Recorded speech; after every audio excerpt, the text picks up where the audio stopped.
The International Criminal Court is now in session. L'audience de la Cour pénale internationale est ouverte. Please be seated. Veuillez vous asseoir.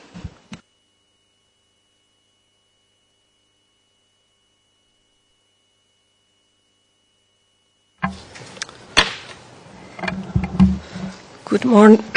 Good morning to you all. Le juge, bonjour. I ask please the court officer to Je vais call the demander case. à Madame la greffière d'audience de Merci, bien vouloir Madame citer le l'affaire. La situation en République de Côte d'Ivoire dans l'affaire le procureur contre Charles Blé Goudet. ICC 0211-0211. Nous sommes en audience publique. Je vous remercie. For the record, I would ask the participants Je souhaiterais demander aux participants de se présenter. Et je vais commencer par l'accusation, je vous prie. Bonjour, Madame la Présidente. Alors, l'équipe de l'accusation est aujourd'hui représentée par les personnes suivantes. Monsieur Louis Rougam-Bagé, Sandra Shooters, Yasmine Chouben, Florie Tuc, Lloyd Stang et moi-même, Eric MacDonald. Je vous remercie. And the defense, please. Et qu'en est-il de la défense, je vous prie? Maître Kaufman, microphone, s'il vous plaît. Pardon me. Excusez-moi. Bonjour, Madame le Présidente. Je suis Maître Nicolas Kaufman et aujourd'hui, je suis avec Anissa Bianco et Madame Charlotte Bénard et, bien entendu, Monsieur Blé Goudet lui-même est présent. En dépit du fait que vous lui avez dit qu'il pouvait exercer son pouvoir discrétionnaire quant à sa présence, il souhaite suivre toutes les audiences, y compris les audiences techniques. La Présidente, merci. Je vous remercie. And I am Judge Silvia Fernandez. Quant à moi, je suis la juge Silvia Fernandez, juge unique pour la chambre préliminaire numéro 1. Et aujourd'hui, je suis aidée de M. Gilbert Bitti, de M. Simon Grabovets et de Andréane Charpentier-Garand. On 14th April Le 14 avril 2014, j'ai rendu la décision portant création d'un système relatif à la communication des éléments de preuve. Il s'agit du dépôt 57 dans le dossier en l'espèce. Et je vois, d'après les écritures de l'accusation du 25 avril 2014, qui correspond au dépôt numéro 65, que la communication des éléments de preuve a commencé. L'objectif de cette conférence de mise en état est d'obtenir les arguments des parties pour que les décisions supplémentaires qui pourraient devoir être prises soient prises pour que la communication des éléments de preuve se passe sans problème. Les questions dont il faudra discuter se trouvent au paragraphe 15 à 19 de la décision du 14 avril 2014 et je vais m'y intéresser par étapes. Dans un premier temps, je vais inviter l'accusation à fournir des réponses aux questions posées au paragraphe 15 de la décision relative à la communication, à savoir dans quelle mesure vous avez l'intention de vous appuyer sur des éléments de preuve communiqués précédemment dans l'affaire contre Laurent Gbagbo. Et je souhaiterais également que vous nous parliez de l'état d'avancement et de la durée prévue du processus de communication de ces éléments de preuve. Deuxièmement, j'aimerais savoir dans quelle mesure vous avez l'intention de vous appuyer sur d'autres éléments de preuve dont vous disposez à l'heure actuelle et qui n'ont pas été précédemment communiqués dans l'affaire contre Laurent Gbagbo. Je souhaiterais que vous nous fassiez part de l'état d'avancement et de la durée prévue du processus de communication de ces éléments de preuve. Et j'aimerais également savoir si vous avez l'intention de poursuivre vos enquêtes avant l'audience de confirmation des charges et le cas échéant, je souhaiterais savoir quand vous serez en mesure de communiquer les éléments de preuve qui émaneraient de cette enquête. Donc, je m'adresse à l'accusation. Vous avez la parole, monsieur. Merci, Madame le juge. I will be answering the first two Je vais répondre sub-questions, and then my aux colleague, Mr. Lloyd-Stein, deux will address premières the questions et third mon confrère sub-question, namely the répondra à la ongoing troisième future question, à investigation. savoir For that la question purpose, qui we will porte ask sur you to les briefly enquêtes. go in, Et à cette fin, nous vous demanderons de passer rapidement à huis clos partiel pour que nous puissions parler librement confidentiality of our investigation. au vu de la confidentialité de nos enquêtes. Yes, as noted by the chamber, Alors, comme la Chambre l'a remarqué, en matière de notification de communication, la communication des éléments de preuve a commencé vendredi dernier, le 25 avril, si je ne m'abuse. Nous avons dans un premier temps communiqué des éléments de preuve ou des documents qui sont publics. Donc, il s'agit de documents sources ouvertes, documents qui ne sont pas considérés et classés comme confidentiels pour le moment.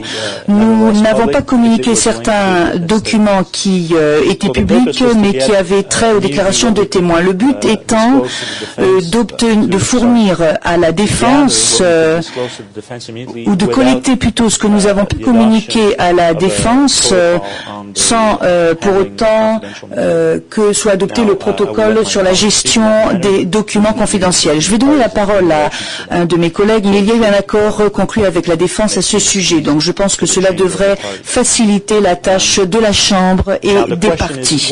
La question qu'il convient de se poser est comme suit. Quand pourrons-nous communiquer les éléments de preuve ou les documents qui sont considérés comme confidentiels? Dès que ce protocole aura été adopté, et nous pensons que cela devrait pouvoir se faire aujourd'hui, nous pourrons communiquer les 10 éléments de preuve. Mais je suppose que c'est la programmation et l'échéancier qui vous intéressent. Il y a environ 4800 documents qui sont soit des documents à charge ou des documents article 77 ou des documents qui sont potentiellement à décharge qui doivent être communiqués. Cela représente un volume important de documents. Mais après avoir parlé de cela avec mes collègues, nous pensons que nous pouvons le faire comme dans le cas de l'affaire Gbagbo, et nous reconnaissons votre décision numéro 57 et nous pensons que nous pourrons certainement le faire en une semaine. Donc cela sera communiqué de la même façon. La procédure sera la même. Et je pense que par conséquent, les documents, et je souhaiterais que cela soit consigné de façon claire au dossier, nous pensons que ces affaires sont comme des affaires où il y aurait jonction d'instances, bien que cela soit séparé pour le moment, mais nous aurons les mêmes catégories pour les documents. Ce qui est document à charge contre M. Gbagbo sera considéré comme à charge contre M. Blegoudé. Il en va de même des documents en application de l'article 77, de documents qui sont potentiellement des documents à décharge. Et pour ce qui est de votre deuxième question maintenant, alors bien entendu, lorsque le transfert a eu lieu, like I would say in French, c'est un peu comme un cheveu qui est tombé sur la soupe. C'était un peu comme un cheveu qui est tombé sur la soupe en français dans le texte. Donc pour le moment, nous étions en train de nous occuper de l'affaire Gbagbo et maintenant nous devons déployer des efforts pour respecter la date butoir par rapport à M. Blegoudé. Donc nous avons Rintel, notre base de données, et que nous consultons afin de voir s'il y a des documents précis qui n'auraient pas été pris en considération dans l'affaire Laurent Gbagbo et qui seraient peut-être plus intéressants pour nous. Par exemple, tout document qui relève ou qui appartient à la catégorie de M. Blegoudé et qui tombe dans la catégorie de l'article 77 devra être communiqué, alors que cela n'avait pas été fait dans le cas de M. Laurent Gbagbo. Donc pour le moment, nous sommes en train de nous livrer à cette analyse. Sans oublier le fait qu'il faut préparer la communication de quelques 4500 documents et que cela nécessite un certain temps. Alors bien sûr, d'aucuns diraient le bureau du procureur est un grand bureau et a de nombreuses ressources, ce qui n'est pas le cas, je ne pense pas, face à un secret polichinelle. Il y a des enquêteurs qui font des enquêtes, qui analysent les éléments de preuve pour la Cour, mais il faut savoir quand même que ces ressources sont limitées et que cela requiert un certain temps, surtout lorsqu'il s'agit de documents qui ont été expurgés pour des raisons de sécurité, entre autres. Donc nous devons faire ce que nous devons faire. Ce qui fait que pour les autres documents, les documents à venir dont nous disposons à l'heure actuelle, par souci d'efficacité, alors que nous faisons également d'autres choses, bien évidemment, nous souhaiterions pouvoir communiquer le 6 juin. Il me semble que le 6 juin est un vendredi. Donc, nous avons un peu plus d'un mois à partir d'aujourd'hui. Il s'agit des documents dont nous disposons à l'heure actuelle. Mais, et bien entendu, si nous serons en mesure de communiquer ces documents plus tôt, nous le ferons. Mais à l'heure actuelle, nous sommes en train d'examiner un certain nombre de documents. Si nous pouvons le faire plus rapidement, il est évident que nous communiquerons ces documents plus tôt. Mais la date butoir est la date du vendredi 6 juin, si je ne m'abuse. Je pense que c'est une date qui nous convient. Mes confrères m'ont rappelé qu'il y a également une demande de Maître Kaufmann. Il y a eu un échange de courriels. Il s'agissait en fait d'exceptions d'irrecevabilité. Donc nous essayons d'obtenir des réponses des États à propos du transfert de M. Blé-Goudé. Donc il va falloir que nous obtenions leur assentiment pour pouvoir communiquer ces réponses. Et cela prend toujours un peu plus de temps. Donc là, il s'agit de documents dont nous disposons, que nous avons, mais si vous deviez nous imposer la date butoir du 6 juin, nous avons, cette demande nous a été présentée. Est-ce que nous pouvons respecter cette date butoir? Cela échappe à notre contrôle. Lorsque vous devez communiquer avec des États, cela prend parfois un peu plus de temps que nous ne le souhaitons. Et puis, il y a également un certain nombre de déclarations des Nations Unies qui ont été obtenues dans le cadre des enquêtes menées à propos de M. Laurent Gbagbo. Cela a été communiqué dans l'affaire Laurent Gbagbo, mais nous devons en référer aux Nations Unies pour obtenir leur aval, pour pouvoir communiquer ces documents dans cette affaire-ci. Donc la demande a été présentée, mais il s'agit de documents qui ont déjà été communiqués dans l'affaire Laurent Gbagbo, mais nous ne pouvons pas les communiquer la semaine prochaine, par exemple. Nous ne pouvons pas les communiquer dans 5 jours ou dans 10 jours, disons. Alors, peut-être que nous pourrons le faire le 7 juin, mais je vous informe, en fait, à propos de ces documents. Voilà.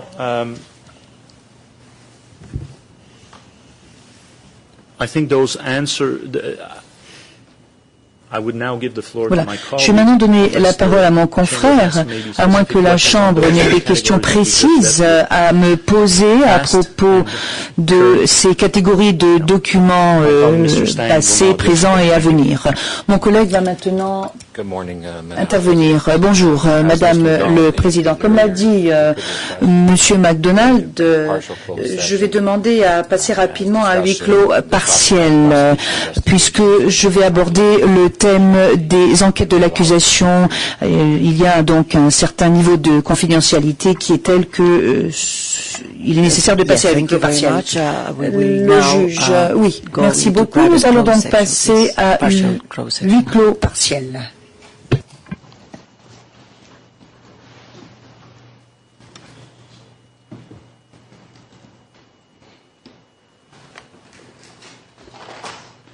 Nous sommes en audience publique, Madame la Présidente. Thank you. Now we will proceed. Le juge unique, merci. Maître Kaufmann, vous avez la parole. Madame le Président, en ce qui concerne donc les obligations de communication du procureur, nous considérons que les délais devaient être identiques à ceux qui ont été trouvés dans l'affaire Bemba, article 70. Donc, au vu de l'accord que nous avons fait en ce qui concerne le protocole concernant le traitement des informations confidentielles, nous allons parler plus tard, je suis sûr. Nous pensons que la communication de tous les éléments, qu'ils soient publics ou confidentiels, doit être immédiat et certainement pas après la semaine dont a parlé Monsieur MacDonald. En ce qui concerne donc les éléments de preuve dont dispose déjà l'accusation, les éléments de preuve qu'il dispose dans cette affaire et dans l'affaire Gbagbo. En ce qui concerne maintenant les éléments de preuve qui ont été obtenus depuis la reddition de Monsieur Blé Goudé, nous considérons que là aussi la Chambre devrait donner des délais très courts pour la communication. Si, bien sûr, l'accusation souhaite utiliser ces éléments lors de la confirmation des charges. Donc, je crois que M. MacDonald nous a parlé du 6 juin. En ce qui nous concerne, le 6 juin, c'est vraiment un maximum. Nous pensons que la communication devrait se faire bien avant le 6 juin. Mais nous voyons bien qu'il y a beaucoup d'informations à communiquer et nous comprenons les réticences de M. MacDonald suite à ce manque de ressources. Enfin bon, la défense aussi n'a pas de ressources.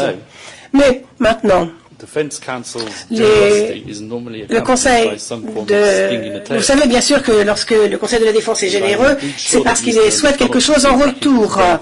Et M. MacDonald se demande sans doute pourquoi j'ai été si gentil depuis un certain temps. Eh bien voilà, où nous en sommes. En ce qui concerne les enquêtes en cours de l'accusation, en ce qui concerne l'affaire Blé Goudé, je considère fermement que la chambre préliminaire ne devrait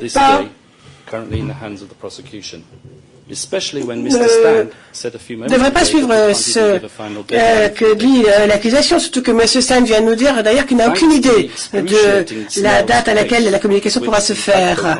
Donc, étant donné que l'affaire Gbagbo est extrêmement lente, l'accusation a quand même eu presque 2 ans et demi en plus pour faire ses enquêtes en ce qui concerne M. Blé Goudé, qui, d'après Madame le procureur, est d'ailleurs absolument la même affaire que l'affaire Gbagbo, mis à part certains petits détails subalternes. Monsieur Blé Goudé n'a aucune intention de moisir dans la prison de Scheveningen pendant 2 ans et demi, lui. Il veut que la vérité se manifeste immédiatement et il veut que son nom soit blanchi. Donc, si Madame le procureur ne trouve pas d'éléments à charge contre M. Blé Goudé, c'est parce que ça n'existe pas, c'est tout. Et les éléments qui, d'après Madame le procureur, sont à charge seront prouvés par nous comme étant sans fondement. Nous demandons donc à Madame le juge unique d'éliminer tous les éléments de preuve qui pourraient venir des nouvelles enquêtes faites par l'accusation à l'heure actuelle. C'est tout ce que nous avions à dire sur votre question portant sur le paragraphe 15. Madame le juge unique, je vous remercie. Maintenant, nous allons passer à la question suivante. C'est-à-dire la question des témoins de la voce. Et j'aimerais bien vous rappeler que cette chambre a déjà dit que tous les témoignages lors de la confirmation des charges devraient être utilisés très parcimonieusement et être très ciblés. Et uniquement si elles ne peuvent pas être, ces témoignages viva voce, ce seront uniquement s'ils ne peuvent pas être remplacés par des éléments de preuve écrits. Pour être bref, nous aimerions avoir le moins de témoins possible afin que la confirmation des charges soit courte.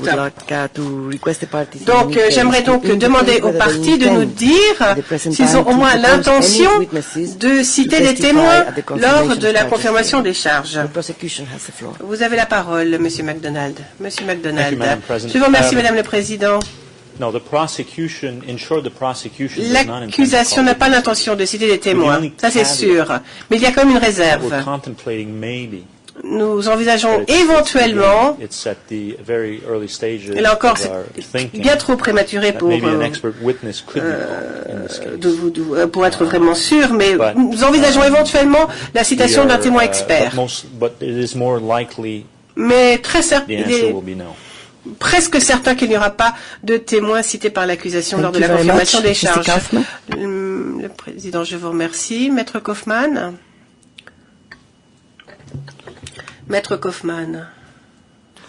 Yes, Madam President, with respect Oui, to Madame live la Présidente, en ce qui witnesses, concerne donc les témoins viva voce, étant donné que la défense jusqu'à présent n'a pas eu de communication utile, il n'a eu que des centaines ou des milliers de documents venant d'open source, je ne peux pas vraiment vous répondre sur ce point. Et bien sûr, lorsque nous serons en mesure de le faire, nous le ferons. Le Président, je vous remercie.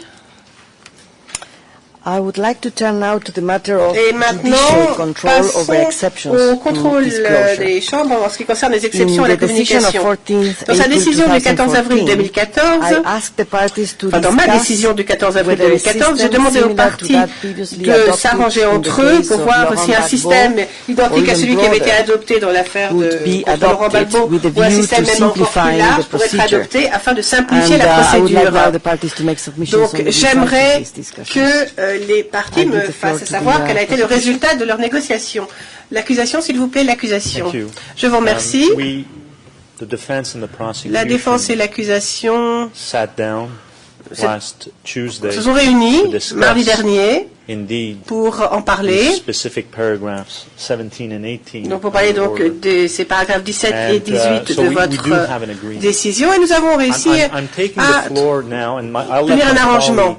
Alors je parle bien sûr, mais mon confrère va aussi en parler, car après tout, c'est M. Blé-Goudet qui donne son aval en ce qui concerne cet accord.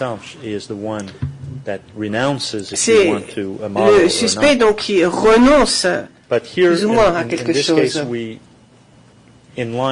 Enfin, vous avez bien entendu Maître Kaufmann qui a demandé à ce que cette affaire aille le plus vite possible.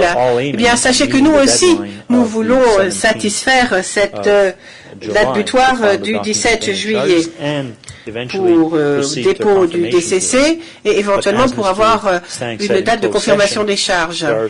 Mais, comme l'a dit M. Saïd lors du huis clos, il y a quand même certains obstacles qui restent devant nous. Et nous en parlerons à la Chambre. Il y a des bonnes intentions, certes, mais d'un autre côté, il y a aussi des incertitudes. Et souvent, nous nous heurtons à des choses auxquelles nous ne nous attendions pas. Et parfois même avec les meilleures intentions du monde, eh bien, on doit quand même redemander à la Chambre une prolongation parce qu'il y a eu des obstacles qui étaient imprévus. En ce qui concerne maintenant les expurgations, notre proposition est de suivre le régime actuel avec une petite modification en ce qui concerne les expurgations portant sur les éléments éventuellement à charge. Et je vous ai transmis d'ailleurs à vous et à M. Beattie ce qui concerne la décision 106. La décision 106 dans l'affaire Laurent Gbagbo, c'est une décision publique. C'est ce régime que nous souhaitons adopter. Je viens d'un système, tout comme Maître Kaufmann, où les expurgations sont exercées proprio motu par l'accusation. Ensuite, il y a un processus d'analyse fait par la Chambre uniquement s'il y a contestation de la partie adverse à propos de ces expurgations. Mais lorsque j'étudie votre paragraphe 15, 16 et 17 de votre décision 106, on voit bien que par le passé, si vous vous souvenez, il y avait eu une date butoir dans cette affaire. Nous savions que les éléments allaient arriver, qu'ils avaient été collectés par les enquêteurs, par un enquêteur d'ailleurs, dont le nom faisait partie des métadonnées du système de communication électronique qui devait donc être expurgé. C'est pour ça que nous avions demandé à appliquer proprio motu ces expurgations. Mais notre demande faisait office d'accord aussi en même temps pour procéder à cet exercice. Alors, je soulève cela afin de gagner du temps, d'économiser les ressources de la Chambre et les ressources des équipes. Au paragraphe 17, vous avez quand même demandé, Madame le juge, que l'accusation dépose simultanément une motivation en ce qui concerne toutes les expurgations afin que la Chambre puisse soit les confirmer, soit les infirmer. Donc nous devions avertir la Chambre que nous avions fait des expurgations proprio motu. Alors d'un côté on demande la permission, on demande l'autorisation, et puis ou bien on informe a posteriori. C'est un peu la même chose. Je comprends bien qu'il y a un arrêt de la Chambre d'appel et que la Chambre, bien sûr, a cet arrêt en tête. Mais je vais essayer de vous rassurer. Il faut reprendre cette décision dans son contexte, cet arrêt dans son contexte. La Chambre a toujours enfin, la Chambre sera toujours capable, en mesure de surveiller le processus. Donc nous, voici ce que nous ferions. Nous faisons nos expurgations proprio motu à la défense, et si la défense n'est pas contente avec ces expurgations, si tout d'un coup elle les trouve superflues, elle se retourne vers la Chambre. Et nous verrons quelle est la décision de la Chambre. Donc s'il y a des accords, la défense peut informer la Chambre, informer l'accusation, et ensuite l'accusation peut justifier et motiver ces expurgations qui sont contestées. Ainsi vous êtes toujours en charge, vous pouvez toujours surveiller le processus. Donc je trouve que l'arrêt de la Chambre d'appel, après contestation, il faut que la Chambre puisse continuer à surveiller le processus. Il faut garder l'esprit en fait de cet arrêt en tête. Donc, nous avons un procureur quand même qui sait ce qu'il fait, qui a travaillé ici, qui a travaillé depuis longtemps. Il faut faire confiance au procureur, au statut du procureur, et lui faire confiance, il sait pourquoi il fait ces expurgations. Et dans cette affaire, d'ailleurs, dans cette affaire Blé Goudet, enfin, quelles sont nos expurgations du côté de l'accusation? C'est le nom des enquêteurs, puisque nos enquêtes sont en cours, l'emplacement où se font les entretiens, le jour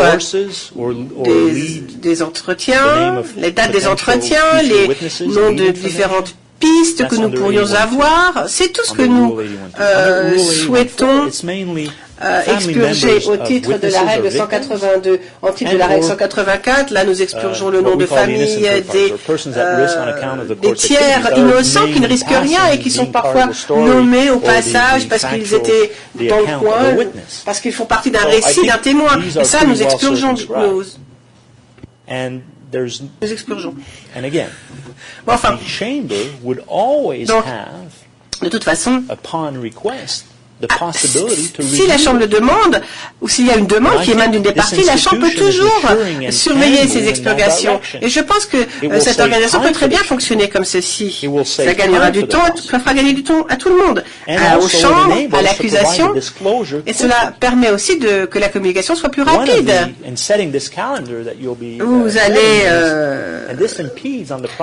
Vous allez concevoir un échéancier. Eh bien, normalement, d'après votre échéancier, nous devons déposer le 18 juillet notre document notifiant les charges. Alors si nous demandons des autorisations d'expurgation afin de faire des expurgations, alors que nous avons si peu de temps avant de faire avant de déposer notre DNC, eh bien, il faut quand même du temps, parce que si nous faisons des expurgations, nous vous demandons de les vérifier, vous les autorisez, etc., cela va vous faire perdre du temps, alors que nous devons être très prudents et faire très attention. Donc au vu des ressources de l'accusation et au vu surtout de la confiance qui devrait être établie quand même entre la Chambre et les parties, puisque vous avez que des gens chevronnés ici dans cette salle d'audience, eh bien, je pense qu'en l'espèce, et nous comprenons bien que cela ne s'appliquera qu'à l'affaire Blé Goudet, je pense que nous pourrions adopter ce système. Bien sûr, je vais laisser la parole à Maître Kaufmann, mais nous avons préparé un document avant de venir ici en audience, où vous voyez les accords que nous avons conclus au titre des paragraphes 17 et 18. Donc, je vous ai expliqué ma position. Je pense que vous comprenez bien quel est le sens de notre proposition. Mais je voulais juste, dans la décision 106, paragraphe 17, si vous demandiez vraiment à ce que nous suivions un modèle aussi strict, sachez, je serai très franc, il se peut que la communication soit rapide en ce qui concerne la défense, mais l'accusation devrait quand même déposer, motiver toutes ces expurgations. Il y a bien sûr des motifs pour les expurgations, et il est évident qu'il y en a. Mais là, on génère énormément de travail bureaucratique qui pourrait être consacré à quelque chose de beaucoup plus utile dans l'affaire. C'est pour cela, donc, pour gagner du temps, que nous demandons cela. Il est évident que là, la Chambre va se dégager de quelques-unes de ses responsabilités, mais toujours sous l'œil très scrutateur, l'œil averti des deux parties qui sont quand même des juristes chevronnés. Le Président, je vous remercie de votre explication. En effet, la Chambre a demandé aux parties d'essayer de trouver un arrangement pour que sur une procédure simplifiée pour que tout ceci aille plus vite. Alors, j'aimerais bien vous entendre, Maître Kaufmann, à ce propos. Maître Kaufmann, oui, tout d'abord, si je peux rajouter quelque chose à ce qu'a dit Monsieur McDonald, on ne renonce pas à un modèle qui était plus efficace. J'ai bien entendu ce qu'a dit Monsieur McDonald. Sachez que nous n'essayons absolument pas de saper votre autorité en tant que présidente, absolument pas. Mais c'est une méthode sui generis pour cette affaire, dont le but est d'assurer que la date prévue pour la confirmation des charges sera bien respectée. Ce n'est pas du tout une tactique dilatoire. Nous n'avons pas l'intention de contester toute expurgation. Du moment que la base juridique de ces expurgations est claire et que nous pouvons avoir une bonne relation de travail avec l'accusation chaque fois que nous avons une question à propos d'une expurgation. Donc, quel est l'accord que nous avons conclu entre l'accusation et la défense? Comme l'a dit M. McDonald, nous avons un document que nous avons rédigé ensemble en ce qui concerne les éléments de l'article 77 et de la règle 67. La défense consent à la procédure qui l'on trouve dans la décision ICC 0211 0111 30, paragraphe 48 à 51 de l'affaire Gbagbo, donc les expurgations, si les expurgations peuvent être facilement trouvées dans le document et précisées, donc la défense considère que l'accusation n'a pas besoin de faire des résumés du moment que l'accusation inclut quand même une description rapide de la pertinence du document communiqué dans la colonne adéquate. En ce qui concerne maintenant les documents potentiellement à charge, la défense consent à la même chose, la même procédure. En ce qui concerne les deux autres types d'éléments, sous réserve que la défense puisse trouver facilement les expurgations faites dans les documents et sous réserve aussi que l'on donne aussi la base juridique de ces expurgations. Et la défense voudrait aussi que si elle se plaint à l'accusation d'une expurgation, il faudrait que l'accusation soit obligé de répondre rapidement dans les 2 jours ouvrables. Et si l'arrangement n'est pas trouvé entre les parties, la Chambre sera saisie de ce point. Encore un point concernant les déclarations qui ont été recueillies après le 3 juin 2013. Donc, ça, c'est une demande spéciale de ma part. L'accusation consent à donner les numéros ERN des documents obtenus en vertu de l'article 55 après le 3 juin 2013. Donc, voilà tout ce que j'avais à dire en ce qui concerne votre demande concernant le paragraphe 17. Le Président, je vous remercie. Donc, j'imagine que ces documents seront déposés aussi auprès de la Chambre, j'imagine. Ce document, cet accord, Monsieur McDonald, tout à fait, cet accord sera déposé rapidement. Mais j'avais oublié de dire une chose à propos des expurgations sur les documents potentiellement à charge. Comme la Chambre l'a sans doute remarqué, lorsqu'on communique des documents, on écrit un rapport et dans ce rapport, on donne, on avertit des expurgations qui ont été éventuellement faites aux documents soit PEXO, soit 77. Et là, donc la Chambre est au courant. Et c'est la même chose pour les documents à charge d'ailleurs. Il est vrai qu'on met juste une phrase en disant que le document a été déposé avec les explications autorisées, rien d'autre. Mais afin que la Chambre puisse être bien avertie, nous indiquons quand même que l'accusation a proprio motu fait des expurgations aux documents à charge communiqués à la défense et en indiquant les catégories d'expurgation d'ailleurs. Donc la Chambre est toujours au courant. Et vous obtenez la liste d'ailleurs dans une annexe confidentielle de tous les éléments qui ont été communiqués. Et si vous voulez absolument surveiller ce processus, pour nous demander par exemple pourquoi vous faites cette expurgation ici, dans ce document, sur cette information, eh bien sachez que la Chambre est au courant de toute façon et peut très bien poser la question à l'accusation. Ainsi la Chambre restera aux manettes, si je puis dire. Je tenais donc à vous le faire savoir.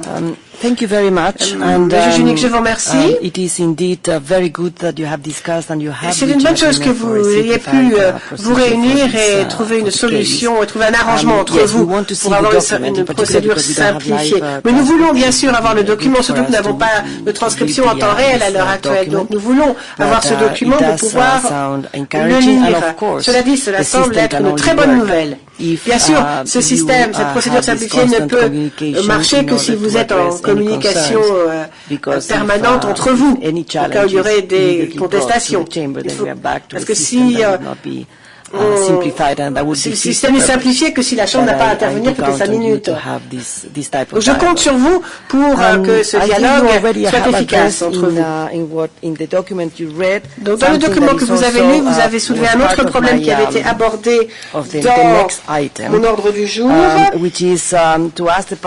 Demander aux parties si la communication des éléments de preuve devrait être accompagnée de documents supplémentaires ou d'explications. Et j'aimerais savoir si vous avez réussi à obtenir un accord entre vous. Vous en avez vaguement parlé, je crois, mais avez-vous autre chose à rajouter? Maître Kaufmann, tout à fait. Nous avons donc conclu un accord en ce qui concerne ce point. Je tiens à dire que j'aime beaucoup le tableau d'analyse en profondeur. J'ai vu que ça fonctionne dans l'affaire de Bemba, article 70. Ici, en ce qui concerne l'affaire Côte d'Ivoire, fort heureusement, le tableau est un peu différent. Non, c'est le tableau sur... le tableau basé sur les éléments, Element-Based Chart. Donc là, l'accusation continuera à fournir ce tableau avec chaque fois qu'il y aura communication et la défense veut bien que l'on laisse tomber l'une des colonnes de ce tableau, mais l'accusation devra nous donner quand même un tableau consolidé de tous les éléments 3 jours après avoir déposé le document notifiant les charges. C'est ainsi que nous interprétons votre demande. Prosecution. Accusation. Oui, je voulais juste vous donner une explication à propos des 3 jours. La Chambre s'interroge peut-être et se demande pourquoi nous avons fait cette différence. Premièrement, dans le statut, il existe une obligation de communiquer ce genre de tableau. Et là, vous avez une certaine latitude pour ce qui est du tableau avec les éléments de preuve.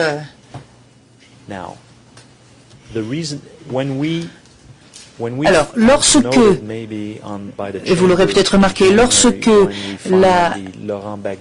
nous avons déposé le document de confirmation des charges, de notification des chartes pour Laurent Gbagbo, il y avait des hyperliens avec ces documents. Et cela peut parfois être assez volumineux et encombrant parce qu'il y a toujours des modifications de dernière minute, il y a des problèmes dus à l'erreur humaine ou à des problèmes technologiques ou techniques. Donc, le tableau avec les éléments sera fourni. Donc il est fourni, mais il sera fourni même avant que nous ne déposions le document de confirmation de notification des charges. Mais nous aimerions pouvoir avoir une certaine marge de manœuvre, en quelque sorte, avoir les coudées franches pour pouvoir déposer cela après la date butoir pour le document de notification des charges. Voilà l'explication que je souhaitais fournir à la Chambre. Le juge. Donc, si je vous ai bien compris, vous allez fondamentalement utiliser le même système qui a été utilisé pour l'affaire Gbagbo, avec la seule différence que la charte de consolidation des éléments sera présentée 3 jours après le dépôt du document de confirmation des charges. C'est bien cela, Monsieur Magnalo, oui, 3 jours ouvrables après le dépôt du document de notification des charges. Et nous avons en fait, avec l'inventaire des éléments de preuve, une colonne qui reprend ces différents éléments. Donc, alors cette colonne va être éliminée, elle ne se trouvera pas avec l'inventaire des éléments de preuve. C'est la dernière colonne. Si vous prenez le document, la dernière colonne donc sera éliminée. Mais de toute façon, les informations qui y figurent sont déjà fournies avec la communication des documents et avec le tableau consolidé. Donc, cela faisait un peu double emploi de toute façon. Thank you very much, Mr. Kaufman. Le juge, merci beaucoup. Maître Kaufman, oui, Madame le Président, c'est tout à fait exact. Il m'est beaucoup plus facile, pour parler franchement, de travailler comme cela a été indiqué par l'accord que nous avons conclu. Comme je vous l'ai déjà dit, ce que nous souhaitons, c'est avoir le plus rapidement possible une audience de confirmation des charges. Le juge. Donald, je peux vous fournir un exemplaire de cet accord pour simplifier les choses plutôt que de vous l'envoyer par mail. La juge, oui, merci beaucoup. Et vous avez déjà fourni un exemplaire de l'autre, vous pourrez faire la même chose. Monsieur Magnanon, mais tout cela se trouve, vous avez l'article, nous avons répondu aux paragraphes 17 et 18 dans ce document. C'est le même document. Donc, en dernier lieu, je pense en fait que nous allons maintenant aborder la question relative au point de vue des parties pour ce qui est de l'adoption d'un protocole pour la gestion des informations confidentielles. Et notamment, j'aimerais savoir si ce protocole sera identique ou semblable au protocole qui a été précédemment adopté dans l'affaire Laurent Gbagbo. Et je pense que vous y avez déjà fait référence, puisque vous m'avez déjà parlé d'un accord à ce sujet. Maître Kaufman, vous souhaitez être le premier à intervenir? Maître Kaufman, oui. Merci, Madame le Président. Écoutez, moi je suis un homme réaliste et je ne vais pas essayer de réinventer la roue puisqu'il y a déjà une décision qui a été prise à ce sujet dans l'affaire Gbagbo. Donc effectivement, en ce qui concerne le protocole relatif à la gestion des informations confidentielles, nous pensons que l'article 8 du Code de déontologie est suffisant. Nous sommes d'accord pour dire que le contenu des deux protocoles qui figurent dans l'annexe 02/11-02 et -09 et qui était un document donc de l'affaire Gbagbo et un document qui sera utilisé. La Présidente, je vous remercie. Monsieur McDonald, non, je n'ai rien d'autre à ajouter. Et je vous dirais que l'accord que je viens de déposer est un accord à propos duquel Maître Kaufman a peut-être modifié certains termes ici et là. Il y a peut-être des coquilles ici et là. Mais fondamentalement, ce que je viens de déposer devrait peut-être pouvoir être accepté comme une synthèse des accords conclus avec Maître Kaufmann. Et cela sera déposé dans le dossier Maître Kaufmann. Oui, c'est exact. J'ai essayé de corriger les erreurs grammaticales à la lecture du document. Thank you very much. La présidente, la juge. Merci beaucoup. Donc, si je puis me permettre de résumer, fondamentalement, vous avez conclu un accord à propos de toutes les questions que vous avez abordées, la question de la communication, la question du tableau qui contient les éléments, la question relative au protocole sur la gestion des informations confidentielles. Et je pense que ainsi, nous avons épuisé la liste des questions qui figuraient dans notre décision du 14 avril. Je pense donc que je vais maintenant vous demander si vous avez d'autres questions à soulever pour le moment, d'autres questions relatives aux questions de communication. Monsieur MacDonald, non, l'accusation n'a rien à ajouter pour le moment. Rien, à moins que je n'ai oublié quelque chose, mais je pense que nous avons répondu à toutes les questions. La juge, merci beaucoup, Maître Kaufmann. Merci, Madame la Présidente. Il y a une toute petite dernière chose qui, évidemment, a trait à notre souhait d'avoir une procédure rapide. Il s'agit de la demande que nous avons déposée en matière de coopération avec les États. Nous pensons que cela pourrait véritablement retarder la procédure.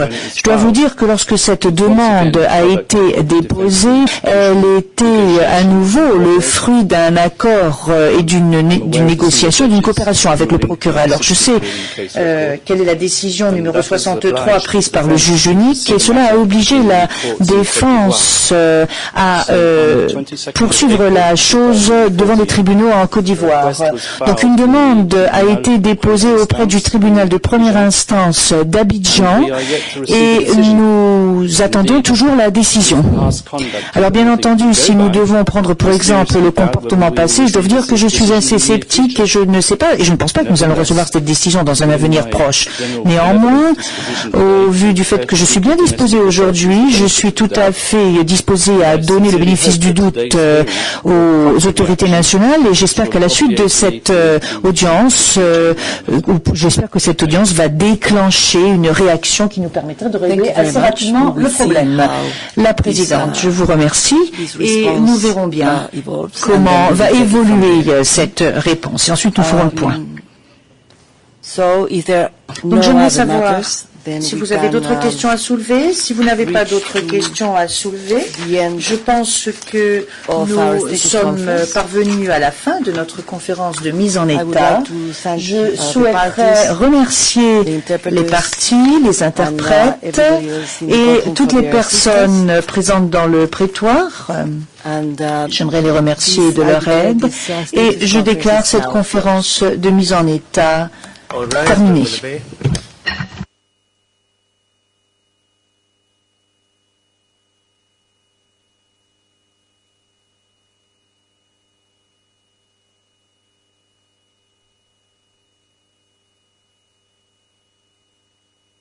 Vous l'avez découvert ici. Encore un hit que vous avez découvert. Ivoire TV.